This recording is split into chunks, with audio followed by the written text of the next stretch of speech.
എനിക്ക് good evening അല്ല sorry ഏ? Good afternoon.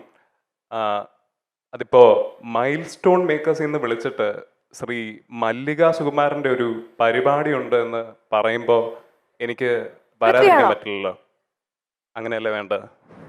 പൃഥ്വിയല്ലേ അത്? പൃഥ്വിയുടെ സൗണ്ട് അല്ലേ? ഓ, പൃഥ്വിയുടെ വന്നിട്ടുണ്ടോ? അല്ല വേറെ ആരോ. വേറെ- ഓ ഓ ഓ ആ ഏ ഇത് എവിടുന്നൊക്കെയോ ചില ശബ്ദം. Yes please please. ഇരുന്നാട്ട് അലൻ ആണ് എത്തിയിരിക്കുന്നത്. അലനെ പറ്റി ഒറ്റ വാക്കിൽ ഞാൻ പറയുകയാണെങ്കിൽ സോഷ്യൽ മീഡിയ മുഴുവൻ തെരഞ്ഞ ആള് അലനാണ്. കാരണം അലൻ സംസാരിക്കുന്നത് പൃഥ്വിരാജിനെ പോലെയാണ്. അയ്യോ, ഇതെങ്ങനെ സംഭവിക്കുന്നു? അലൻ പറയൂ, ഇതെങ്ങനെ സംഭവിക്കുന്നു? സത്യം പറഞ്ഞാൽ എനിക്കും അറിയില്ല. കാരണം പൃഥ്വിരാജ് സംസാരിക്കുന്ന പോലെയാണ്. അല്ല ഞാൻ ഇന്ദ്രജിത്തിന്റെ കേട്ടിട്ടുണ്ട് കുറെ കറക്റ്റ്, പക്ഷെ പൃഥ്വിരാജിന്റെ അധികം കേട്ടിട്ടില്ല. അലൻ ആൻഡ് മൈൽ സ്റ്റോൺ അല്ലെ കാണാത്തോണ്ടായിരിക്കും, കണ്ടെങ്കിൽ കേട്ടേനെ ഇതിനു മുമ്പേ. അതായത് അലന്റെ ഒരു ഇന്റർവ്യൂ ഞങ്ങളുടെ മൈൽ സ്റ്റോൺ മേക്കേഴ്സിൽ നൽകാൻ ചെയ്തിട്ടുണ്ടായിരുന്നു. 2 മില്യൺ വ്യൂസ് ആണ് കയറിയത്. പൃഥ്വിരാജിന്റെ ഒരു അപരനായിട്ടുള്ള ഒരു ശബ്ദമാണ്. അങ്ങനെ ഒരു പൃഥ്വിയുടെ ടച്ച് സൗണ്ടിലുണ്ട്, ശബ്ദത്തിലുണ്ടെന്ന് ആരാണ് ആദ്യം കണ്ടെത്തുന്നത്? ഇല്ല, ആക്ച്വലി സ്കൂൾ ടൈം തൊട്ടേ, ഞാനിത് മുമ്പ് പറഞ്ഞിട്ടുണ്ട്, സ്കൂൾ ടൈം തൊട്ടേ ഇങ്ങനെ ഒരുപാട് കേട്ടിട്ടുണ്ട്. അങ്ങനെ സോ ഞാനിതിന് അങ്ങനെ വലിയൊരു അറ്റൻഷൻ കൊടുത്തിരുന്നില്ല. പക്ഷെ വളരെ റീസെൻ്റ് ആയിട്ട് ജനഗണമന തിയേറ്ററിൽ വന്നപ്പോൾ അവിടെ ഒരു റിവ്യൂ കൊടുക്കേണ്ടി വന്നു. അപ്പോൾ അന്ന് തൊട്ടാണ് ഇത് കുറച്ചുകൂടി ഒരു സോഷ്യൽ മീഡിയ അറ്റൻഷൻ ആണ്. സോഷ്യൽ മീഡിയ ചോദിച്ചു ഇത് പൃഥ്വിരാജ് അല്ലേ എന്ന്. Oh my God. ഒരു ചെറിയൊരു ഡയലക്റ്റിലൊരു ഛായ തോന്നിയല്ലേ മല്ലിക? അല്ല, എനിക്ക് തോന്നുന്നു അത് ശബ്ദം ആസ് സച്ച് അങ്ങനെ സിമിലർ അല്ലെങ്കിലും കുറെ കൂടി സംസാരിക്കുന്ന മോഡുലേഷൻ അതായിരിക്കും കുറച്ചുകൂടി സിമിലർ എന്ന് ഞാൻ വിശ്വസിക്കുന്നു.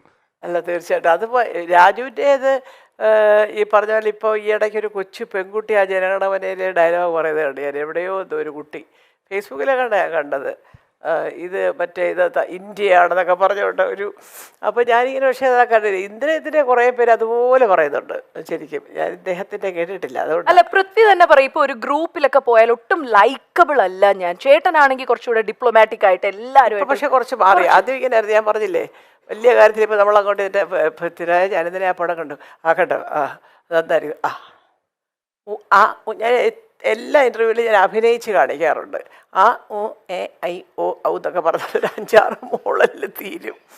ഇന്ദ്രനും ഞാനും അങ്ങനെയല്ല. അയ്യോ കണ്ടോ, എവിടുന്നാ കണ്ടേ, അതിൻ്റെ കഥ മുഴുവൻ അവിടെ പറയിപ്പിക്കും ഞങ്ങൾ. അത് ആ ഒരു വ്യത്യാസമേ ഉള്ളൂ. അല്ല, പൃഥ്വിയിൽ ഒരു കാര്യം മാറ്റണം. ആസ് എൻ അമ്മ എന്നുള്ള രീതിയിലാണ് മല്ലികാറ്റിക്ക് മാത്രമേ അത് ലോകത്ത് പറയാൻ ഒരു അവകാശമുള്ളൂ. പൃഥ്വിയിൽ ഒരു കാര്യം മാറ്റണം എന്ന് തോന്നിയ ഒരു എലമെന്റ് എന്തായിരിക്കും? ഇപ്പോഴല്ല, ഇപ്പോൾ ഒരുപാട് മാറി സത്യത്തിൽ. ആദ്യമൊക്കെ ഞാൻ വിചാരിക്കും ഇവരിങ്ങനെ എവിടെയെങ്കിലും പോയി ഒറ്റയ്ക്ക് ഇരിക്കുക, ഫോട്ടോ എടുക്കാൻ ആരെങ്കിലും വന്നാലും പിന്നാട്ടെ എന്നൊക്കെ. അപ്പോൾ ഞാൻ പറഞ്ഞു അതല്ല, നീ നിൽക്കുന്ന ഫീൽഡ് അങ്ങനെയാണ്. കാരണം അവർക്കിപ്പോൾ നിൻ്റെ സിനിമ കാശ് മുടക്കി പോയി കണ്ടിട്ട് എന്ത് ചെയ്യാൻ, എന്താണ് ലാഭം? അതൊന്നുമില്ല. ആ കാശ് പ്രൊഡ്യൂസർക്ക് കിട്ടും, നല്ല കാര്യം. നിങ്ങൾക്ക് വെറുതെ അടുത്ത പടം വരും. അതുകൊണ്ടല്ല, അവരാണ് നമ്മുടെ ഓഡിയൻസ്. അവരുടെ അനുഗ്രഹവും സഹകരണവും ഉണ്ടെങ്കിലേ താരം എന്ന് പറയുന്ന പേരിലേക്ക് എത്താനൊക്കെ ഉള്ളൂ. എത്രയോ പടങ്ങൾ ഇവിടെ വന്നു പോന്നു, എത്രയോ പേര് അഭിനയിച്ചു, എത്ര പേര് ഈ സ്റ്റാർഡത്തിൽ നിൽക്കുന്നവരുണ്ടെന്ന് ആലോചിച്ച് അങ്ങനെ പറയും. ഇപ്പം പക്ഷേ കഴിഞ്ഞ ഒരു 2-3 കൊല്ലമായിട്ട് ഭയങ്കര എനിക്ക് തന്നെ വരുന്നുണ്ട്. അമ്മേ 70 ഫോട്ടോ എടുത്ത് ഇന്നലെ ഇതൊക്കെ പറഞ്ഞുകൊണ്ട് ഓരോരുത്തർ പയ്യന്നൂര് തളിപ്പറമ്പ് ഇതൊക്കെ എനിക്ക് വരുന്നുണ്ട്.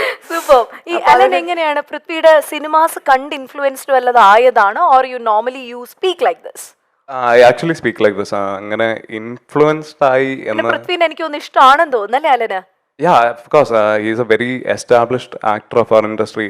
പുള്ളി ഈ ഒരു വളരെ യങ് ഏജിൽ തന്നെ വന്ന് അറ്റൈൻ ചെയ്ത ഒരു success, that is something really commendable. കാര്യം not a lot of people have achieved that kind of success in their lives. So ആ ഒരു മേ ബി ആ ഒരു കൈൻഡ് ഓഫ് സക്സസിൽ ഞാൻ ഇൻഫ്ലുവൻസ് ആയേക്കാം. പക്ഷേ ഒരു ആളുടെ സംസാര രീതി അല്ലെങ്കിൽ പെരുമാറ്റം അതിൽ ഇൻഫ്ലുവൻസ്ഡ് ആവുന്നത് I don't think it's right. Because കേൾക്കാനത് സുഖമുണ്ടാവുമെങ്കിലും പിന്നെ വരുമ്പോൾ ഞാൻ എന്ന വ്യക്തി അവിടെ ഇല്ലാതാവുന്നത് ഒരു പോയിന്റാണ്. So I think I admire the person he is, and he's very. ഇഷ്ടപ്പെട്ട സിനിമ ഏതാണ് പൃഥ്വിന്റെ? അത് ആക്ച്വലി ഒരുപാട് പറയാനുണ്ട്. Like I loved Mumbai police. അതെ, എനിക്ക് ഇപ്പോഴും ഓർമ്മയുണ്ട്, ഞാൻ 7th സ്റ്റാൻഡേർഡിലായിരുന്നു. അപ്പൊ അന്നിരുന്നിട്ട് ഇങ്ങനൊരു ക്ലൈമാക്സ് ട്വിസ്റ്റ് ഒക്കെ കാണുമ്പോൾ അയാളും ഞാനും തമ്മിൽ. സോ അങ്ങനത്തെ സിനിമകൾ. പിന്നെ വളരെ റീസെന്റ് ആയിട്ട് ഇറങ്ങിയ ജനഗണമന, വാസ്തവം, ആൻഡ് വർഗം I think is A very underrated കണ്ടോ, എല്ലാ പടങ്ങളും അറിയാം പൃഥ്വിന്റെ. കണ്ടോ മല്ലിക, എന്തുമാത്രം ഫാൻഷിപ്പ് ആണ് എല്ലാവർക്കും ഉള്ളതെന്ന്. ആൻഡ് പൃഥ്വിനെ എപ്പോഴെങ്കിലും നേരിട്ട് കണ്ടിട്ടുണ്ടോ അലൻ? ഇല്ല നോ കണ്ടിട്ടില്ല. മല്ലിക ആന്റി ഇവിടെയല്ലേ താമസം? എറണാകുളം അല്ലേ? എറണാകുളം അല്ലേ അലൻ? അല്ലല്ല, ഞാൻ ട്രിവാൻഡ്രത്ത്. ട്രിവാൻഡ്രത്താണ്. അതപ്പോ വരുന്നുണ്ടേ, മെയ് ജൂണിൽ ഒരു മാസമുണ്ട് എമ്പുരാൻ ട്രിവാൻഡ്രം. ആണോ? ഒരു ദിവസം ഒന്ന് അലനെ ഒന്ന് കാട്ടി കൊടുക്കോ? എന്താ, ഞാൻ കൊണ്ടുപോകല്ലോ. ആ സൂപ്പർ, ഒരു വലിയ കൈയടി കൊടുക്കാം എന്തായാലും അലൻ. അലൻ, പൃഥ്വിനെ കാണുമ്പോൾ ഒന്ന് സംസാരിച്ചൊരു വീഡിയോ നമുക്ക് പകർത്തി തരണം കേട്ടോ, നിങ്ങൾ രണ്ടുപേരും കൂടി സംസാരിക്കുന്നത്. അല്ലതെ പൃഥ്വിയുടെ പ്രൊഡ്യൂസറാണ് ഇരിക്കുന്നത്. അതൊക്കെ പൃഥ്വിനായാലും സന്തോഷമുള്ളൂ കേട്ടോ. ഇതുപോലെ പറയും ചിലപ്പോൾ ഇവിടെ ഏഞ്ചൽസ് ഓഫ് പൃഥ്വി എന്ന് പറഞ്ഞാൽ പെണ്ണുങ്ങളുടെ ഒരു വലിയ സംഘടനയുണ്ട് രാജുവിൻ്റെ ഫാൻസിൽ.